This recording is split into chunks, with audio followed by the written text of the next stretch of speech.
Assalamualaikum warahmatullahi wabarakatuh. Pada kesempatan kali ini, saya akan mencoba menjelaskan hukum Newton 2 pada benda tegar. Perhatikan sistem berikut. Ada sebuah tali yang salah satu ujungnya diikatkan pada paku yang menancap dan ujung lain dihubungkan dengan bola. Apabila pada bola ini kita berikan gaya yang arahnya selalu tegak lurus terhadap tali, maka yang terjadi adalah gerakan melingkar. Arah percepatan dari bola akan selalu sama dengan arah gaya yang kita berikan sesuai dengan hukum Newton.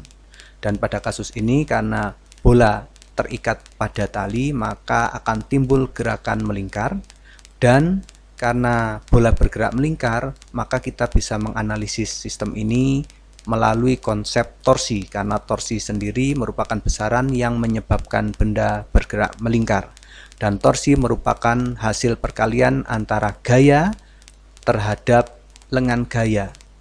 Oleh sebab itu, di dua sisi persamaan kita kalikan dengan lengan gaya, yang dalam hal ini diwakili oleh R, sehingga perkalian antara R dengan F sendiri akan menghasilkan torsi, dan RMA dengan A adalah percepatan sudut linier. Bisa kita ganti dengan alfa kali R, karena alfa sendiri adalah percepatan sudut ya. Maka akan kita hasilkan mr kuadrat kali alfa, dan perlu diingat bahwa mr kuadrat merupakan momen inersia, sehingga bisa kita dapatkan persamaan bahwa torsi merupakan hasil perkalian momen inersia dengan percepatan sudut.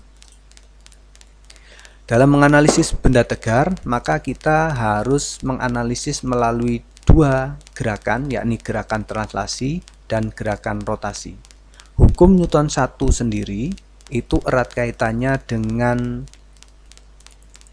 kesetimbangan atau erat kaitannya dengan kelembaman benda, yakni kemampuan benda untuk mempertahankan kedudukan semula. Apabila pada sebuah sistem total gaya yang bekerja sama dengan 0, maka benda bisa dalam dua keadaan, yakni benda diam atau benda bergerak dengan kelajuan konstan. Dan apabila pada suatu sistem total torsi atau momen gayanya sama dengan 0, benda juga bisa dalam dua keadaan, yakni bendanya diam atau bendanya berputar dengan kelajuan sudut yang konstan. Dan apabila dua syarat ini, yakni sigma F sama dengan 0 dan sigma torsi sama dengan 0 terpenuhi, maka bisa kita katakan benda dalam keadaan setimbang, yakni setimbang translasi dan setimbang rotasi. Hukum Newton 2 erat kaitannya dengan perubahan kedudukan atau keadaan benda. Apabila pada gerakan translasi terjadi perubahan, maka kita bisa menggunakan persamaan sigma F sama dengan M kali A. Dan apabila pada gerakan rotasi atau gerakan benda terjadi perubahan, maka kita menganalisis menggunakan sigma torsi sama dengan I kali alfa. Berdasarkan gerakan benda, kita bedakan menjadi tiga, yakni gerakan translasi murni, yakni benda hanya bergeser saja tanpa berputar. Pada kondisi ini maka didapatkan bahwa sigma F tidak sama dengan 0 karena gerakannya translasi, dan sigma torsi sama dengan 0 karena benda tidak berputar. Gerakan yang kedua adalah gerakan rotasi murni, di mana benda hanya berputar saja tanpa bergeser. Pada kondisi ini kita tentukan bahwa sigma F sama dengan 0 karena benda tidak bergeser, dan sigma torsi tidak sama dengan 0 karena benda mengalami putaran. Sementara gerakan yang ketiga adalah gerakan menggelinding, di mana benda bergeser sekaligus berputar. Maka pada kondisi ini baik sigma F maupun sigma torsi tidak sama dengan 0 karena akan mengalami dua gerakan, yakni gerakan geser atau berpindah tempat, juga gerakan berputar atau berotasi.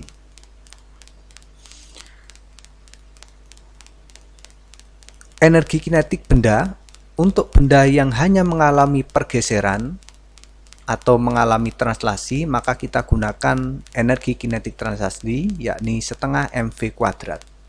Sementara untuk benda yang hanya berotasi atau berputar saja, maka energi yang dimiliki adalah energi kinetik rotasi yang diperoleh dari Eka rotasi sama dengan setengah I omega kuadrat, dengan I adalah momen inersia dan omega adalah kecepatan sudut.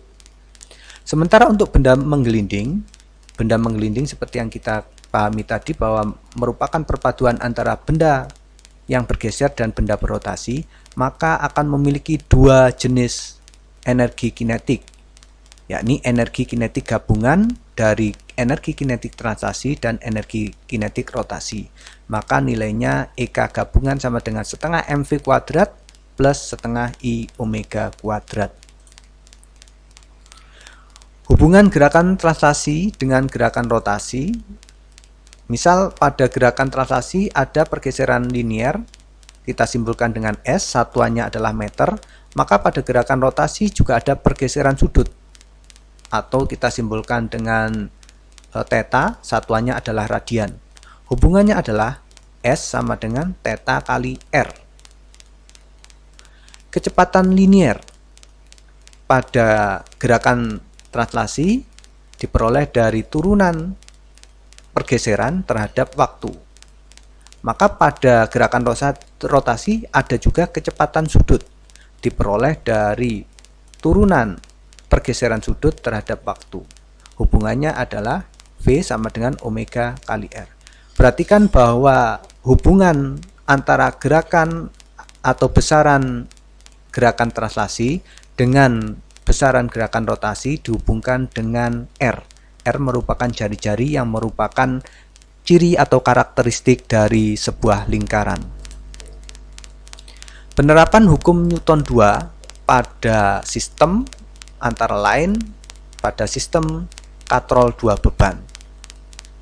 Pada persamaan atau pada sistem katrol 2 beban ini bisa kita selesaikan melalui pendekatan sistem partikel juga benda tegar, dan hasilnya akan sedikit berbeda.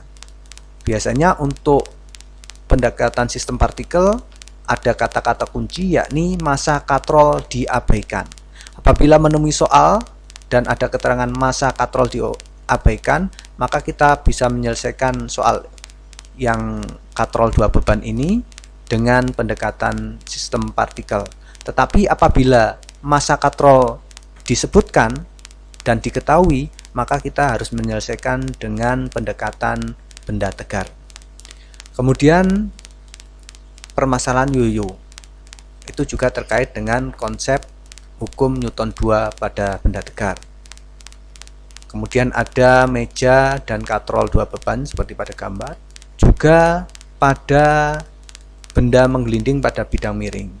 Biasanya yang muncul di soal adalah berapa kecepatan benda di dasar, atau benda manakah di antara ketiga ini yang akan sampai ke dasar bidang miring terlebih dahulu.